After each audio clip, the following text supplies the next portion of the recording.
watching this channel, you are definitely a star seed, and you do have a feeling to shine your light.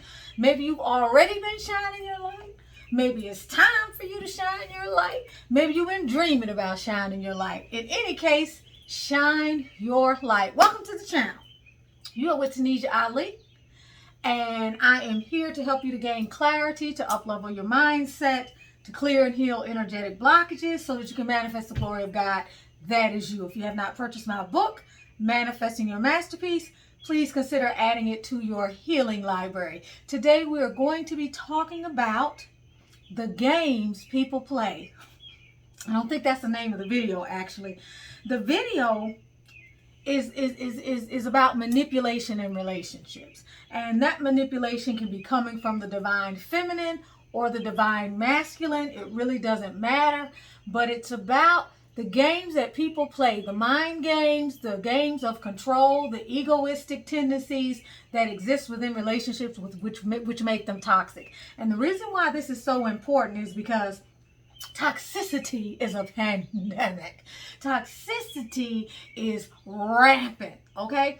People's failure to check themselves, people's failure to do their inner work, and the other people's failure to be able to discern what is manipulation and what can turn out to be something out of control is on the rise. And so everyone must be in the know. And so if this looks like a video that you are interested in, then don't forget to stick around, like, share, subscribe, and leave a comment in the comment section. And if the video doesn't get too long, I will pull an oracle card at the end.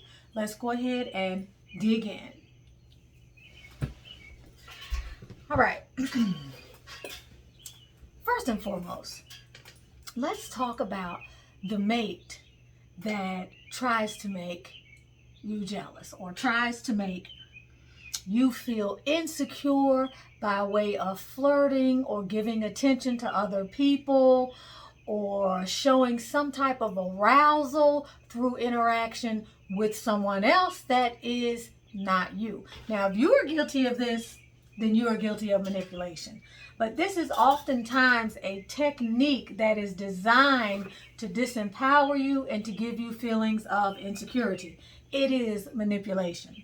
Number two, deliberate attempts to remain in control of the relationship and dominate the relationship and skew the relationship towards that person's needs. Now, this can show up in any number of ways. As a matter of fact, everything that I want to talk about fits the bill for this. But specifically, I'm talking about things like hanging up on you.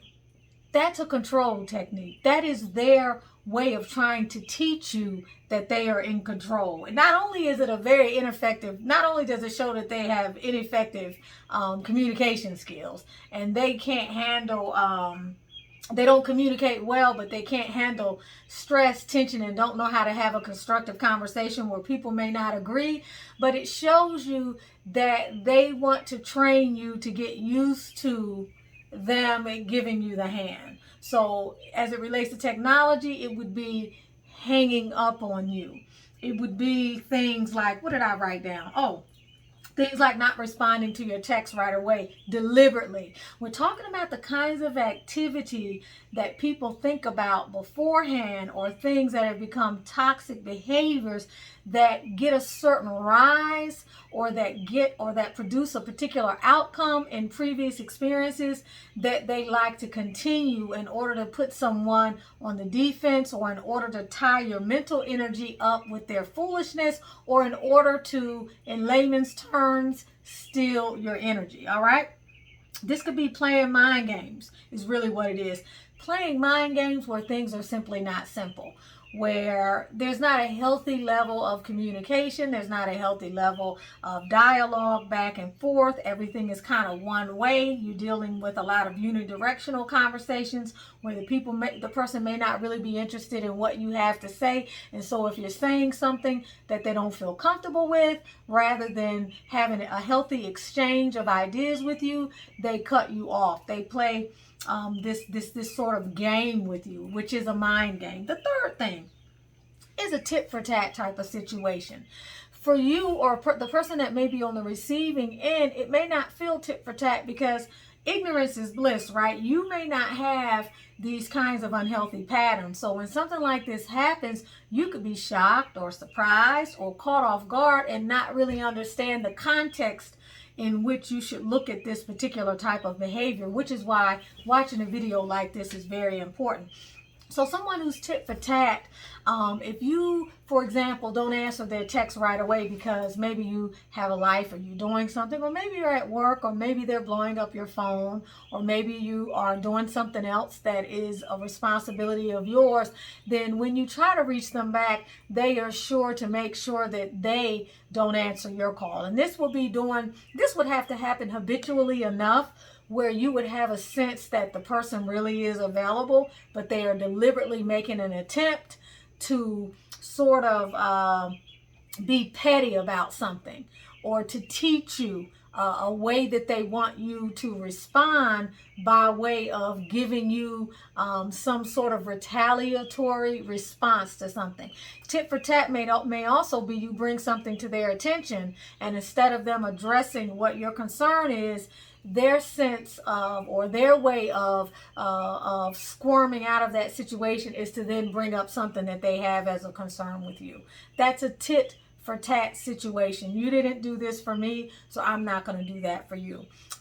You ask them to get you something maybe from the kitchen, or to pick up something for you on the way somewhere, and their thing is, well, the last time I asked you, you didn't do it for me. So it's a tit for tat. It's a very petty way of managing a relationship between people, but it's a form of manipulation, okay? So they're in a way, they're keeping tabs of everything. They've got a checklist, and at every opportunity that they have to return in kind something that makes them feel insecure that you might have done, that could have been done even actually without any malice on your part, they are sure to return that same act with malice. Number 4, threatening to break up.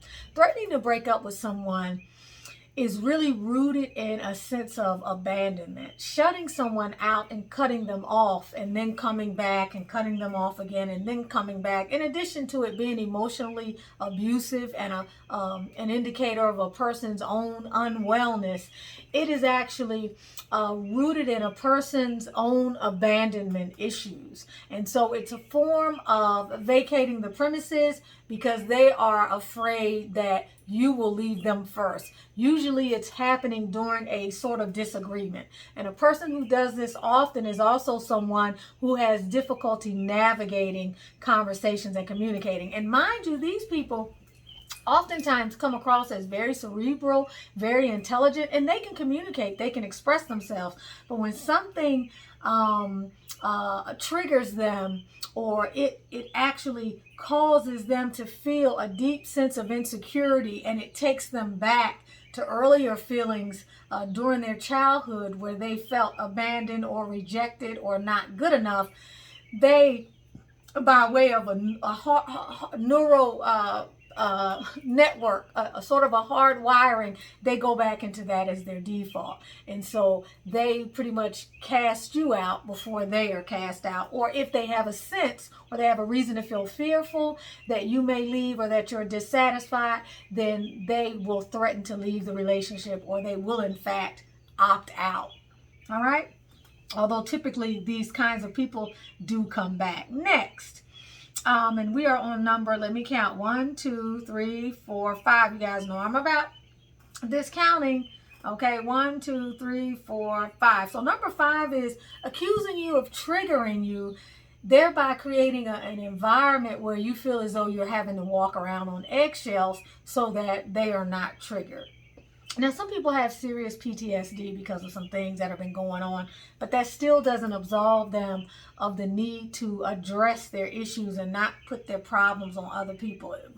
Healthy relationships have a healthy sense of problem ownership, where people own the issues that they bring to the relationship, and they put some effort into trying to resolve those things so that those things don't create unnecessary burdens in a relationship.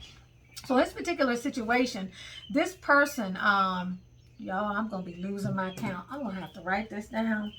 Otherwise, I'm going to lose my count. I didn't number these as I was going. Sorry. Da, da, da, da, da, da. Short-term memory is really jacked up, y'all. That's what happens when you push 50. So they're accusing you of triggering them. Someone being triggered is not your responsibility. It's their job to dig into the root of the triggering and to address what causes them to feel triggered. You can't be hopping from one foot to the other trying to avoid something that causes them to trigger because they have a lack of self-control. Triggering can be a way of playing the victim, so you do want to be mindful of that. And if you're someone that is doing that, you need to really pay closer attention to what that really is about. Number 6, sexual manipulation. This can happen from either point of view. Remember, each of these things can be something that a feminine is doing to a masculine or a masculine is doing to a feminine. Either way, it's a toxic form of behavior that does not contribute to the foundation building and the capacity building between two people who are trying to create a third, who are trying to create something beautiful, something that's harmonious, and something that is balanced. Sexual deprivation, or playing games, or withholding sex, or attaching sex or love making to whether or not someone has done something that you wanted them to do. That's not healthy. It's very divisive, and it is the sort of thing that can create an energy around intimacy that does not aid the relationship. It can create a lot of insecurities and a lot of frustration, and it can create a level of deprivation that can make someone susceptible or vulnerable to stepping outside of the relationship. Not that that is okay. Number 7, refusing to apologize, or not apologizing by way of not acknowledging, or simply detracting from an apology by making excuses or seeming somehow insincere, or attaching strings. I wrote a lot of stuff down here, and I want to make sure I get that in. Or using subtle verbal manipulations to shift responsibility. Things like, well, I'm really sorry about how you reacted to that. I'm really sorry that what I said made you feel a certain way, instead of accepting responsibility for what they said and really demonstrating a deep level of empathy. When you demonstrate a deep level of empathy in someone that you trust and love and don't have a reason to think is maliciously trying to accuse you of something, comes to you with a legitimate concern in a relationship, if you're able to really empathize with that person in that moment and put yourself in their shoes, you shouldn't have to detract from an apology. You shouldn't have to give an insincere apology. It's your opportunity to really and truly empathize with what that person is going through. So people who can't give a sincere apology don't want to be held accountable for how you feel in a situation. Now, this is not the same as you constantly coming to someone and blaming them for something and wanting an apology and not taking responsibility for your own victimization issues. We're not talking about that, okay? Number 8. Criticizing everything you do beyond constructive feedback. Criticizing everything you do in very subtle ways, but also in very overt ways, in an attempt to give you a greater sense of insecurity, or in an attempt to plant insecurity and doubt within you about your own self-efficacy or your own self-belief. This is very important. Number 10, y'all. I hope that I am on the right number. I thought I was writing them down. I have manipulation in relationships. This, I want you to go back and look at my other video called Manipulation in Relationships. Manipulation, sometimes people are looking for gross misdeeds. Manipulation is something that casts doubt in your mind when it comes to something that you may bring up, or a concern that you may have, or something that's happening in the relationship that ultimately serves to undermine the sincerity in a relationship. Manipulation is a well thought out, deliberate way to disempower someone by creating a distortion.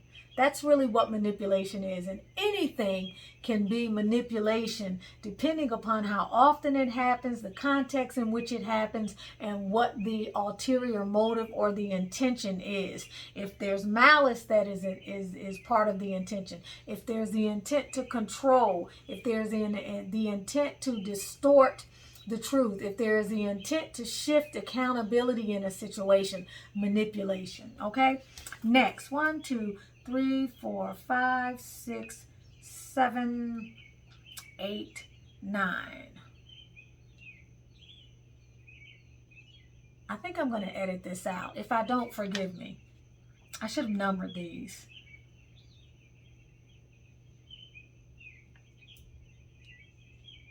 10. Double standards. Double standards says it's okay for me to do this, but it's not okay when you do this. It's okay if I come home a little late, but if you come home a little late, it's a problem. Whatever it might be, it's okay if they do it, but when you do it, it's not okay. And when you bring it up to them for review, something that maybe they've done, they have all these reasons that make why they're doing it different than what your reasons are. Why they did it is an excuse. It's something that is reasonable. But why you did it doesn't enter into the equation, okay? Number 11. Character attacks and blanket attacks, meaning making blanket statements or blowing things out of proportion across the board in situations where something is really simple and it's not related. I forget the relationship therapist's name, but in a sense, it's like kitchen sinking. It's like taking one thing and then because the person does this wrong or this is problematic or you have an issue with this, you make a statement categorically making everything that person does an issue. So maybe because you didn't give an explanation in a particular situation in a way that was acceptable to them, you never tell the truth, or you're a liar. That's a character attack. These kinds of things are not acceptable. Perhaps it could be something totally outrageous, like let's say you share children with this person and there's something that you forget to do for the child one day, or something that you guys have agreed upon would be your responsibility and you fail to do that thing. Well, you're an irresponsible parent or you're not a good mother. That is when you categorically label someone and it becomes a character attack. Okay, number 12.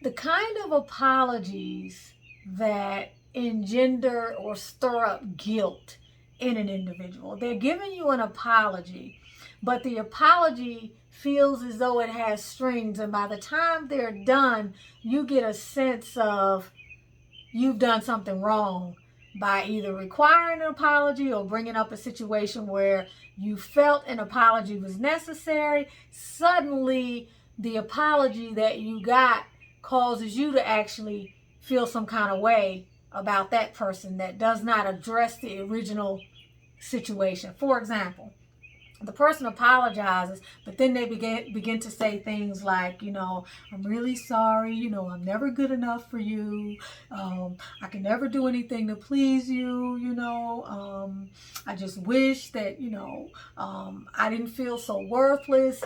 Those are things where the apology becomes about them instead of corrective behavior. That's a problem. Okay. The next one, which is big, which most people don't realize how divisive and abusive this actually is. It is a form of abuse, and it's called the silent treatment.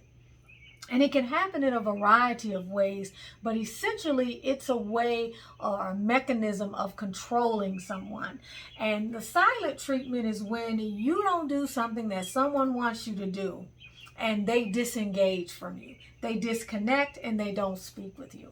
Maybe they don't answer your texts. Maybe if you're talking to them, they act as if you are not there. Maybe they simply don't show up. Maybe they cut you off for a period of time. Whatever it is, that person becomes unreachable. And rather than have a healthy sense of dialogue, their way of dealing with you is to give you the silent treatment. Now, this is different than, I'm not going to have this discussion with you right now because you're out of control. And when you calm down, we can have a discussion. Okay, that's not what I'm talking about.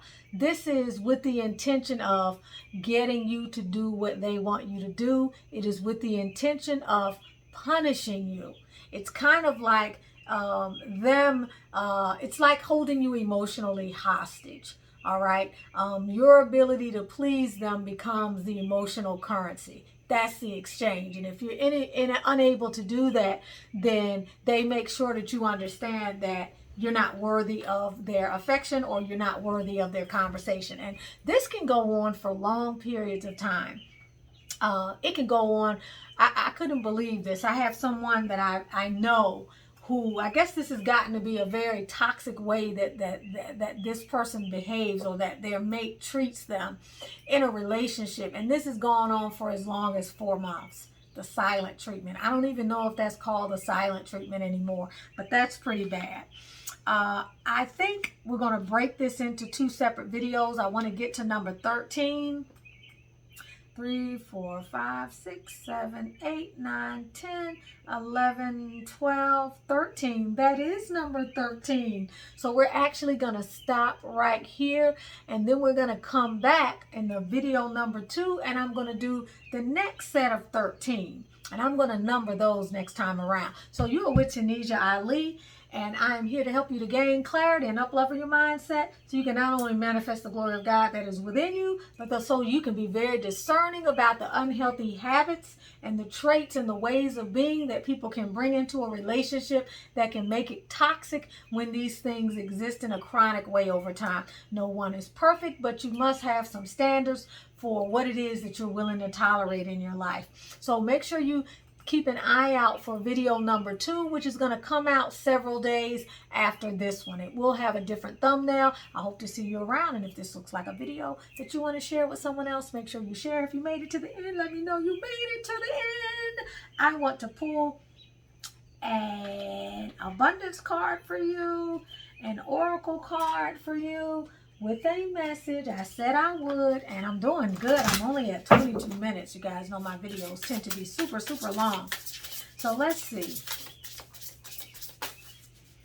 What is the message for my beautiful, beautiful butterflies? Ooh. We have grounded. Okay, grounded. Now, it's interesting with the topic that we're talking about, because these kinds of things, when they're going on, they keep you ungrounded. They keep you up here in your mental energy. They keep you in the air energy, in the source energy, in the energy of feeling trapped, in the energy of feeling stagnant and stuck, in the energy of negative thinking. Okay, it puts you in a place of fear. This card is calling you to being grounded, putting your feet on the floor, bringing your awareness out of here into your body. The message is, many of the most evolved beings on earth are regular folks living with joy, dignity, and courage. This is keeping it simple, folks. It's keeping it simple. A relationship shouldn't be that complicated. I shouldn't have to overthink. It's like kiss and keep it simple, stupid. When a relationship is grounded, things are very simple. Things are very easy. One simple disagreement or a variation in point of view doesn't create a drama. Everything is not a huge decision to make. Okay, people who like to do some of these things that I talked about earlier, nothing is simple with them. Everything is problematic. They overanalyze everything. They're always in their head. They're very insecure. They're damaged. If you're doing more than 2 or 3 of these things on a regular basis out of that 13, there's some work that needs to be done. If someone that you're in a relationship with is doing more than 2 or 3 of these things on a regular basis, you need to beware. Okay, don't forget to purchase the book, Manifesting Your Masterpiece, and I'll see you around for part 2. Bye.